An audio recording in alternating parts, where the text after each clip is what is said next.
Welcome to Investopedia episode 8. This is a boring one and I apologize, but this is like one of those necessary evils. This is the thing we don't like talking about as agents, which is the costs of buying a property in Dubai.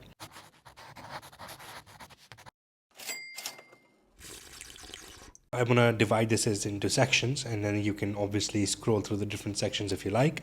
But first, I'll talk about off plan, which is what most international buyers are looking at anyway. There are some objective costs and then there are some subjective costs. So the first cost really is the research cost, which in off plan means the number of clicks needed to complete the sale is the lowest in off plan. Just as an example, Tesla wasn't doing well as a company until they reduced their number of clicks to buying a car down to 10 clicks. And I've narrowed down on how many clicks you need to buy a property in Dubai, and that's about 4. The first click is the Instagram ad that's popped up on your social media.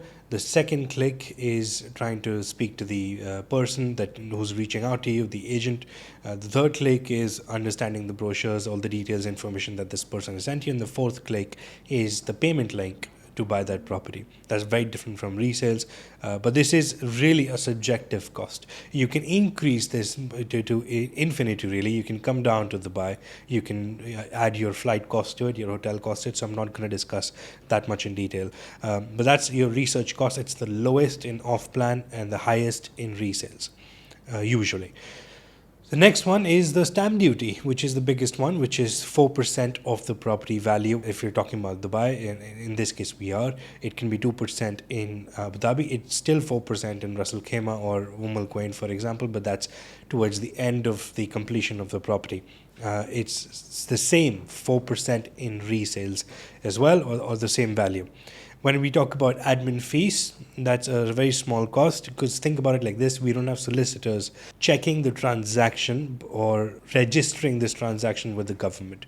We only have either us, the agents, or the developers, executives, taking care of all of this paperwork on your behalf. So the admin fees can range from something like 1,080 dirhams to about 5,250, including VAT, I think. So that's the admin fees in off plan. In resale is different.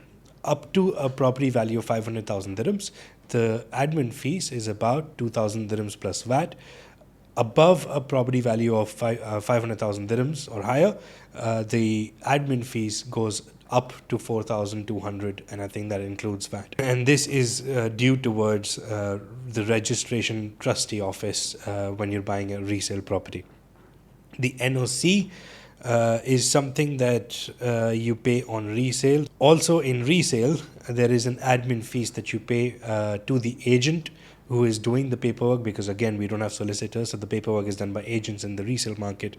So that, however, I'm not sure about the legal implication of that. I'm not sure because that's a new thing that's come in the last 2-3 years and has become a standard, but that was not the case about 5-6 years ago. So I'll check with my lawyer. It'll be written somewhere here about the legality of it, but sometimes there's an admin fee because someone else is preparing the paperwork for you. Then in resales, you have a 2% commission to the agency, plus VAT again. So if you're buying a 2 million dirham property, that's 40,000 dirhams of commission plus VAT of 5% on that 40,000 dirhams to be paid to the agent. Now in off plan, there's no such thing as commission. We get commissions from the sellers, developers in that situation, and that ranges. For example, the big good developers, the government developers, pay us the least. The smaller ones, they pay us the most. Now the next step is where the differences between the both get reduced to zero, because now we talk about completion and mortgages. So when you take the mortgage, the pre-approval is free, whether you get that from the bank or you get it from one of my mortgage consultants, or you can see Investopedia episode 1, which is entirely about mortgages. But the pre-approval to check if you are eligible to even apply for a mortgage based on your income and based on your bank statements, etc., that part is free. Valuation fees is the next one. So once you've got the pre-approval which says your documentation is fine, the bank also needs to see the valuation report for that particular property in question. So a valuation is done for about 3,000 dirhams plus VAT. That's how much I paid for mine recently. And then you've got processing fees once the mortgage is done, which for me was about 3,900 dirhams, I think, inclusive of VAT. or it can go as high as according to ChatGPT 1% plus VAT. But what I've really seen is sometimes there's offers, this is zero, but for me that was about 3,900 dirhams including VAT. They also force you to take life insurance and property insurance, and for me that was about 0.2% of the loan amount. And in the mortgage, usually they don't really care about how much the property is worth. They care about how much loan they're dispersing. So it's about whatever percentage they give you, they're only talking about the loan amount. So in this case, life insurance, property insurance combined, for me, it was about 0.2%, but it can, online I've seen it can go up to 1% because the property value differs as well, right? So if it's like a 500,000 dirham property, it's going to look to be more in terms of percentage. The interest rates are about 3.7% to about 4.5%. Really depends on who's applying for this. Usually, as an international buyer, you're going to see rates of about 4% plus, 4.1, or be mentally prepared for that. For the handover, now the mortgage is, like I said, mortgage cost doesn't differ whether you buy resale or off plan. Handover cost is the same again. Snagging, now this is an optional cost, because snagging means you're asking a professional to go visit the property on your behalf and see that everything is, as the developer mentioned, supposed to be perfect at the time of completion. There's no problems with the unit. A tile or two isn't just hanging around, from the floor, and the paint is done to perfection, etc., etc. You can get into technical of that, but you can hire a professional to go see this on your behalf. I do that for my clients for free, but then I'm not a professional at that. But for a tenant, just for the sake of renting it out, it's completely optional for the buyer in this situation. This would cost about 3,000 dirhams to 5,000 dirhams depending on who you're hiring for this, and the service charges. Just so you know, when you're taking the handover, you're supposed to start paying the service charge in advance quarterly. So service charges are given to you on a quarterly basis. My own service charge receipt or the bill is invoices on the screen right now, so you can see they will break down how much they're asking and for what reason. So there's a general fund, reserve fund, etc., etc., and they list down what the general fund has, like cleaning, maintenance, garbage collection, whatever, security, etc. They list down exactly what they're asking for. But service charge is just there's a range, but keep this in mind. For townhouses and villas, it's a lot lower. You're also taking far more space than the average apartment. So let's say a 2,000 square foot townhouse is going to be paying between 3 to 6 dirhams a square foot, somewhere in there. So let's say the minimum of that is equal to 3 dirhams into 2,000 square foot, which is 6,000 dirhams annually. Now you divide that by 4 to get your quarterly figure. Now, and the maximum for a townhouse, for example, 2,000 square foot townhouse into 6, that's 12,000 dirhams divided by 4, that's 3,000 quarterly or 1,000 monthly, but you're going to be paying this quarterly in advance. So right away from handover, you start paying for this. Doesn't matter if the property is vacant or tenanted and it's got a tenant or not. Next up is the leasing fees. So just so you know, unlike the UK, you don't really have to pay us anything to let out your property to a tenant. We do that for free. So as long as that's long-term tenants. So this is when the time comes for leasing, that's when you sit down and decide, okay, do I want to lease this property on a long-term basis or short-term? I know short-term right now must sound very comical with the situation going on, but eventually when we've got the memory of a goldfish, so when the tourists come back, you're going to be deciding, do I want to rent this out to the tourists or do I want to rent this out to a long-term tenant? If it is the long-term tenant, the general culture out here is not that you need to furnish the house. And when I lived in the UK, I realized that on average the listings I saw were all furnished, because that's the general culture, that you move into a furnished house, everything's there, you don't want to sit and buy everything. But it's the complete opposite. The tenants here like taking their own furniture into whatever new apartment they're moving into, because first of all, furniture is far cheaper than Western countries. The cost of moving is also far cheaper than Western countries. For the tenant, from the tenant's perspective. For example, when I was in the UK, moving from Norfolk to Manchester costed me something around the lines of £1,400 for a one-bed apartment. But out here, that would be something like 500 dirhams for that size and the kind of, because I was also helping them move myself, whereas out here it's a bit more, they'll do everything sort of situation. So the cost of anything like material, labor is lower here. So tenants don't mind taking their furniture around in whatever apartment they're going. You don't have to furnish it, although some people do. So if your decision is to do short-term lets, however, now you do have to furnish it because obviously a tourist is not going to get their own furniture. But the company that you use authorized to do the short-term holiday lets, they usually have their own packages.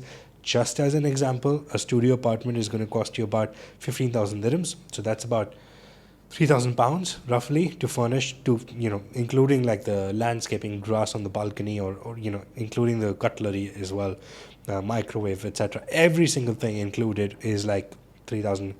If you do it yourself, it'll be like 2,500 quid or 2,000 quid. But the difference is much. One bed is going to cost you about 20,000 dirhams, 20 to 25,000 dirhams, and two beds would cost you about 35,000 dirhams. So when a developer is giving you really a fully furnished apartment, the benefit of that isn't in the hundreds of thousands of dirhams. It's always going to be a very small amount, but it's the hassle of getting it done yourself. But if the goal is short-term lets, the companies that you're going to hire to run the Airbnb and Booking.com services, etc., and do everything, they do it anyway. So this is not something to worry about when you're buying the property, just so you know. Anyway, so leasing, you decide. Long-term tenant, the tenant's going to get their own thing. Short-term tenant, you have to furnish it. There's a cost attached. Management fees. Now, like I said, leasing on your behalf to a long-term tenant is free. But if you want my number to be on the contract so that the tenant can't ever reach out to you, in that situation, in the sense, what I mean to say is, you don't have any time during the year to deal with the tenant at all. You don't want your number to be given out to the world. If you have 20 properties, you don't want to give your number to 20 different tenants so they can bother you. And that makes sense. In that situation, that's called property management, in which case I will be, or your agent will be, taking care of your property, your tenant, everything. Obviously, you still pay for any repairs, etc. But the whole hassle of dealing with the tenant, this is wrong, that's wrong, 9 p.m., 11 p.m., something goes wrong, the agent does that. So that is about 5 to 10% of the rental income. So if, for example, your rental income is 100,000, that's about 5,000 to 10,000 dirhams annually for that service. Maintenance. Now, when you're buying an off-plan property or even a ready property, if it's a brand new property just handed over, it's got a 1 year warranty period or DLP period. It's called defection liability period or something like that, defective liability period. You don't have to do anything really, because everything inside the apartment is covered except for variables, when variables don't wear out during the first year. But everything's covered. The tenant can directly, there's a team on site in most of these towers, communities, etc., to fix any issues that the tenant has for the first year. Maintenance becomes a cost, I would say, from the third year onwards to above. So that's when you're going to see maintenance happen. But just like I said, the cost of labor and the cost of materials is far cheaper. So the cost of labor on average is about 10 to 40% of the UK, as an example, but it's about double the cost of India. So it's in the middle of these two extremes, I guess. So, and the cost of raw material is about half or slightly more than half of the UK. So that's something, there are so many hidden benefits across the board when you look at all of these costs, and you see there are so many hidden benefits in terms of every dollar cost optimization. So every single cost that you're paying, you could have paid for a property in the UK or Europe, and the amount of costs associated with a property in Dubai, they're just far lower. The returns are higher, the costs are lower, there's no tax, etc. So every single dollar, even in our worst case scenario, gets optimized, if that makes sense. For some people, even right now during this situation, they're paying far less costs in total, and they're averaging a better return compared to their European/UK properties. So that's the idea here. The last one is the resale cost. So again, there's no, unlike the UK, you do not pay us to resell your property. But in special situations, this is all. Think about it like this. It's like a bit like the Wild West. If I'm able to convince someone to pay me extra for no reason, there's no problem there. It is a bit like a tourist trap sort of economy. It becomes like that if you allow it to be, but then legally you don't have to pay anything to any agent for selling your property at market rate, for example. However, if your situation is really bad and you've agreed to a 20% below market, or someone's able to fetch 10% higher than market, if that agent, because this is all about leverage, this is a Wild West, it's about leverage. If I'm the agent, I don't do this because I haven't done resale anyway in a long time, but if I'm selling your property later on in the future, 5-7 years from now, and if I have the leverage, because I've got a buyer who will buy your the property at 10% higher cost or a price, compared to what you were asking for it. Now I have the leverage, and I can say that I'm getting you something extra. I want to be compensated for that, blah blah blah. So basically, if you agree to that in that moment of leverage and your weakness, that's on you. But technically, legally, you're not supposed to pay anything at all when someone's reselling your property. So these were all of the costs, getting deep down and dirty. If you have any further questions about the process of buying a property in Dubai, or just what to invest into, do reach out. My number's everywhere on the video or in the description.